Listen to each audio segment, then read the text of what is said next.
अपनों की याद में नम हो गई आंखें। विक्टोरिया पार्क अग्निकांड पीड़ित परिवारों ने किया शांति यज्ञ का आयोजन। मेरठ में विक्टोरिया पार्क अग्निकांड की 18वीं बरसी पर पीड़ित परिवारों के लोग अपनों की याद में आयोजित शांति यज्ञ में आहुति देने पहुंचे। इस दौरान उन्होंने विक्टोरिया पार्क में अग्निकांड के मारे गए लोगों की स्मृति में बनाए गए स्मारक पर पुष्पांजलि भी अर्पित की। मुजफ्फरनगर लोकसभा के सरधना में आयोजित विशाल जनसभा में पहुंचे सीएम योगी। सरधना के राधरना गांव में जनसभा को किया संबोधित। हमें वह सरकार चाहिए जो कावड़ यात्रा चला सके। कर्फ्यू लगाने वाली सरकार नहीं चाहिए, कर्फ्यू लगाने वाले लोग नहीं चाहिए। हम लोग इस बात को ध्यान में दें, जो लोग कर्फ्यू के पक्षधर रहे हैं, दंगा पॉलिसी जिनकी इस पूरे क्षेत्र में यहां के निर्दोष नागरिकों पर झूठे मुकदमे दर्ज करके यहां के नौजवानों के जीवन को जिन लोगों ने निगलने का काम किया था, उन लोगों को कभी माफ करने की आवश्यकता नहीं। जो ये लोग आए होंगे तमाम प्रकार की बातें कहने के लिए आए होंगे। बहनों और भाइयों, मैं आपसे एक बात और कहना चाहता हूं। आपने महाराणा प्रताप का जीवन देखा होगा। महाराणा प्रताप, जब महाराणा प्रताप की बात होती है तो भारत के स्वाभिमान की बात होती है, भारत के सम्मान की बात होती है। स्वधर्म और स्वराष्ट्र के लिए कैसा बलिदान चाहिए। सत्ता नहीं, घास की रोटी खाएंगे, लेकिन विदेशी हुकूमत के सामने कभी सिर नहीं झुकाएंगे। बहनों और भाइयों, जिन लोगों ने कर्फ्यू करके इस क्षेत्र में बहन बेटियों की इज्जत को नीलाम करने का काम किया था, जो लोग यहां की बेटी और व्यापारी के जीवन के लिए खतरा बन चुके थे, उन लोगों को फिर से पनपने का अवसर मत दीजिए।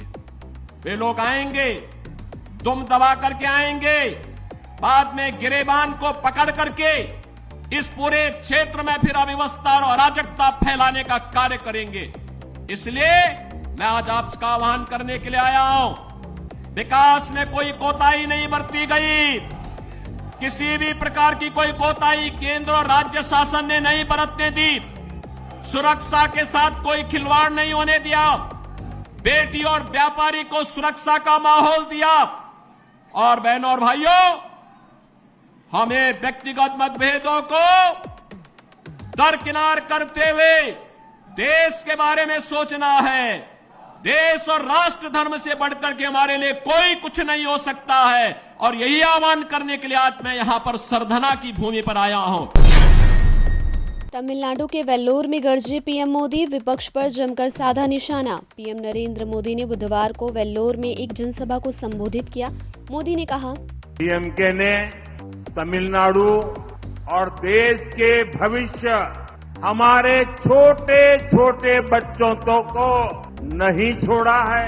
स्कूल तक ड्रग्स कारोबार का शिकार हो गए हैं। इन ड्रग्स माफियाओं को किसका संरक्षण हासिल है?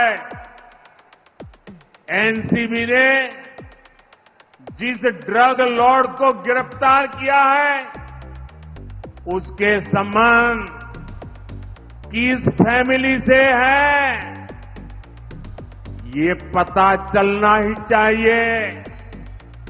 इस चुनाव में तमिलनाडु की जनता इन सब पापों का हिसाब करेगी। कुदाली से नहीं, हाथों से उखड़ रही सड़क। मामला संज्ञान में आते ही नगर आयुक्त अमित पाल शर्मा ने रोका ठेकेदार का वेतन। मेरठ के गंगानगर क्षेत्र में ठेकेदार द्वारा बनाई गई सड़क भ्रष्टाचार की पोल खोलती दिखाई दे रही है, जिसका जीता जागता सबूत क्षेत्रवासियों को देखने को मिल रहा है। वीडियो में आप साफ तौर पर देख सकते हैं कि सड़क किस तरीके से हाथों से उखड़ रही है। इस बात की शिकायत मिलते ही क्षेत्रवासी रात्रि में पहुंचे और देखा तो वास्तव में ही सड़क ऐसे टूट रही है कि जैसे कोई पापड़ टूट जाता है, जिसको देखकर क्षेत्रवासियों में काफी रोष है। हेलीकॉप्टर से ईद पर पुष्प वर्षा की अनुमति मांगी। परतापुर थाना क्षेत्र स्थित गांव सोलन के रहने वाले किसान नेता ने डीएम को एक पत्र सौंपकर ईद के दिन नमाज पढ़ने वाले नमाजियों पर हेलीकॉप्टर से पुष्प वर्षा करने की अनुमति मांगी है। सपा ने जारी किया घोषणा पत्र। समाजवादी पार्टी प्रमुख अखिलेश यादव ने बुधवार को पार्टी का घोषणा पत्र जारी किया।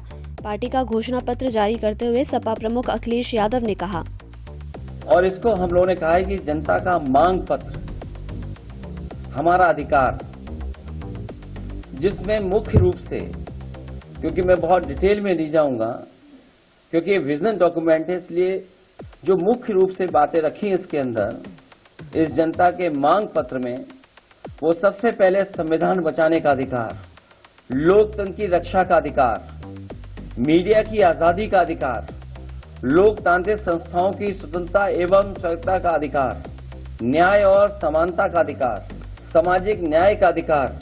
और जहां सामाजिक न्याय के अधिकार की जब हम बात करें तो वो देश के विकास के लिए जरूरी है, देश की खुशहाली के लिए जरूरी है, सबको साथ लेकर के चलने के लिए जरूरी है।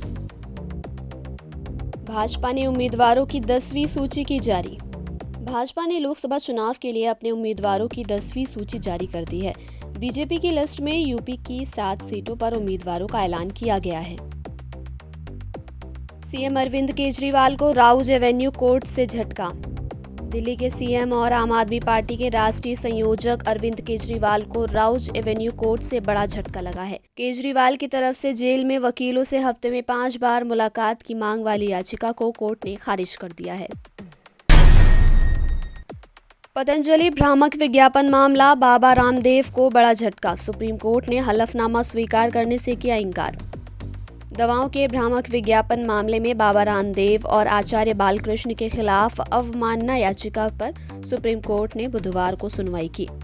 सुनवाई के दौरान दोनों ने बिना शर्त माफी मांग ली। हालांकि अदालत ने बाबा रामदेव की ओर से दिए गए हलफनामे को स्वीकार करने से इनकार कर दिया।